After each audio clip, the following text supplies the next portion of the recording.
கடலோரக்கரைகள் இருக்கும் திவ்ய தேசமான திருவேந்திபுரத்துல ஸ்ரீ தேவநாத பெருமாள் கோவில் இருக்கு. தேவநாத பெருமாள் சன்னதிக்கு எதிர்த்தாப்புல பார்த்தோன்னாக்கா ஒரு குட்டி மலை இருக்கும். அதுக்கு படிக்கட்டுலாம் இருக்கும். அது மேலே ஏறி போனோம்னாக்கா நம்ம ஸ்ரீ அயக்ரீவர் பெருமாளை சேவிக்கலாம். அயகுரு பெருமாளை சேவிச்சு நம்ம வெளியே வரும்போது ஒரு மண்டபம் ஒன்று பார்ப்போம். அந்த மண்டபம் ரொம்ப புகழ் வாழ்ந்தது.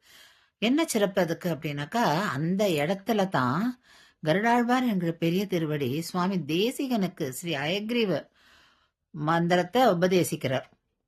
சுவாமி தேசிகனும் அங்கேயே தங்கி ஸ்ரீ அயக்ரீவர் மந்திரத்தை ஜபிச்சுண்டு அங்க தவம் இருக்கார். அதன் பலனாக அவருக்கு ஸ்ரீ அயக்ரீவ பெருமாளும் காட்சி தரார். அப்பேற்பட்ட சிறப்பு வாழ்ந்த இடம் அது.